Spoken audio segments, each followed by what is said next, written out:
Hello friends, welcome to my channel learn with AR. आज हम पढ़ेंगे difference between the straight polarity and reverse polarity in DC arc welding.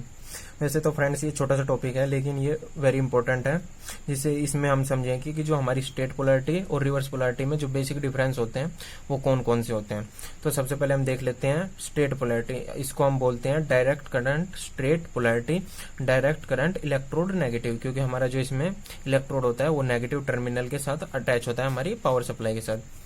और हमारे जो reverse polarity होते हैं उसमें हमारा उसको बोलते हैं हम डायरेक्ट करंट रिवर्स पोलैरिटी और डायरेक्ट करंट इलेक्ट्रोड पॉजिटिव। जो इस रिवर्स पोलैरिटी के दौरान हमारा जो इलेक्ट्रोड होता है वो हमारे पॉजिटिव टर्मिनल के साथ अटैच होता है हमारी पावर सप्लाई के साथ। उसके बाद हम ये देख लेते हैं कि जो ये डायग्राम बना हुआ है इसमें देखते हैं कि जो हमारी पावर सप्लाई का जो नेगेटिव टर्मिनल होता है स्ट्रेट पोलैरिटी में वो हमारा इलेक्ट्रोड के साथ कनेक्ट होता है, और जो हमारा पॉजिटिव टर्मिनल होता है स्ट्रेट पोलैरिटी में वो हमारा वर्कपीस के साथ कनेक्ट होता है। तो उससे क्या होता है कि हमारे जो इलेक्ट्रॉन होते हैं वो हमारे इलेक्ट्रोड से यानी कि नेगेटिव टर्मिनल से पॉजिटिव टर्मिनल यानी कि हमारे वर्कपीस की तरफ जाते हैं और वर्कपीस को हीट करते हैं, जिसकी वजह से हमारी हीट जनरेट होती है। और हमारे जो पॉजिटिव आयन होते हैं वो पॉजिटिव टर्मिनल से हमारे वर्कपीस से हमारे इलेक्ट्रोड को हीट करते हैं, जिससे हमारे इलेक्ट्रोड पर भी हीट जनरेट होती है।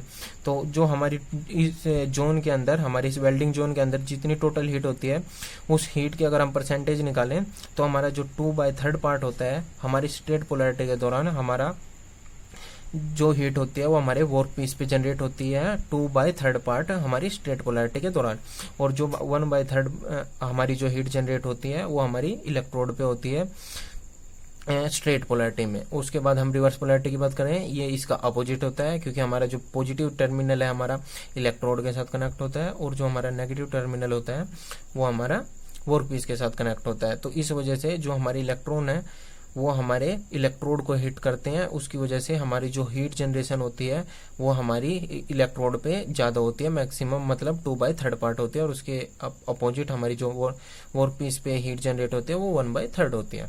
तो उसके बाद हम कुछ पॉइंट और लिखे हुए हैं, इनको भी देख लेते हैं ये क्या क्या है। Electrode is negative and workpiece is positive. ये मैं पहले बता चुका हूँ कि जो हमारे स्ट्रेट पोलैरिटी के दौरान हमारा इलेक्ट्रोड नेगेटिव होता है और वर्कपीस पॉजिटिव होता है। ये उसके अपोजिट हमारा electrode is positive and workpiece is negative. उसके बाद हमारा more heat will be generated on the workpiece when compare to the electron. हम स्ट्रेट पोलैरिटी में हमारी, क्योंकि हमने बताया कि जो हमारा इलेक्ट्रॉन होते हैं वो हमारे वर्कपीस को हिट करते हैं, उसकी वजह से जो हमारी हीट जनरेशन होती है वो वर्कपीस पे मैक्सिमम होती है, यानी कि 2/3 पार्ट होती है। और ये next point, more heat will be on the electrode when compare to the workpiece. तो ये इसका अपोजिट है। इस रिवर्स पोलैरिटी के दौरान जो मोर हीट होती है वो हमारी इलेक्ट्रोड पे जनरेट होती है और वर्कपीस पे हमारी कम हीट जनरेशन होती है। उसके बाद नेक्स्ट पॉइंट देखते हैं हमारा क्या है। It is use for welding of high thickness and high melting point material. तो फ्रेंड्स हम पहले देख चुके हैं, क्योंकि हमारी जो हीट जनरेशन होती है वो वर्कपीस पे मैक्सिमम होती है, तो उसकी वजह से हम इस वेल्डिंग के दौरान स्ट्रेट पोलैरिटी की से हम वेल्डिंग कर सकते हैं हाई थिकनेस और हाई मेल्टिंग पॉइंट मटेरियल की। उससे हमें आसानी होती है हाई थिकनेस और हाई मेल्टिंग पॉइंट मटेरियल को वेल्ड करने में स्ट्रेट पोलैरिटी की हेल्प से।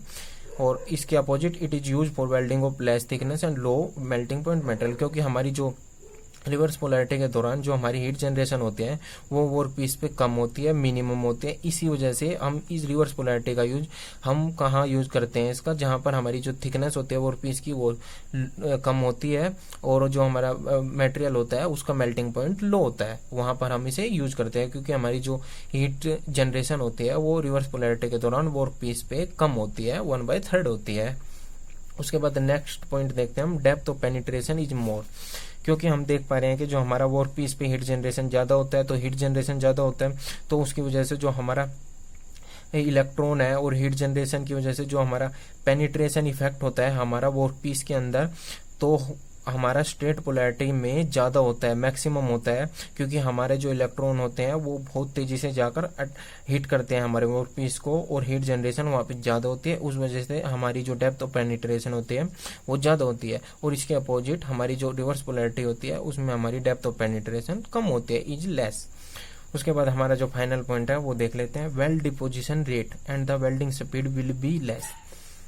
इस पॉइंट के हिसाब से हम देखें कि जो weld deposition rate and the welding speed will be less.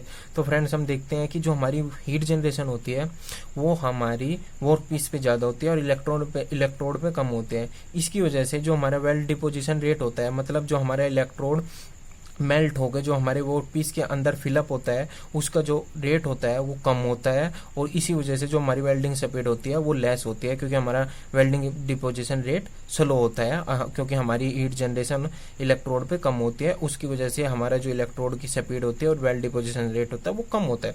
और इसके अपोजिट हमारी रिवर्स पोलैरिटी में weld deposition rate and the welding speed will be more, क्योंकि हमारी जो हीट जनरेशन होती है वो हमारी इलेक्ट्रोड पे ज़्यादा होती है। उसकी वजह से जो हमारा इलेक्ट्रोड है वो तेज़ी से मेल्ट करता है, और हमारी उसी वजह से हमारी जो वेल्डिंग स्पीड है हमारी ज़्यादा होती है, और हमारा जो वेल्डिंग करने का जो तरीका होता है, मतलब जो हमारी स्पीड होती है हम उसको तेज कर पाते हैं, क्योंकि हमारा जो वेल्डिंग डिपोजिशन रेट है इसमें इंक्रीज हो जाता है, क्योंकि जो हमारा इलेक्ट्रोड है यहाँ पर हमारी हीट ज़्यादा जनरेट हो रही होती है इन रिवर्स पोलैरिटी में।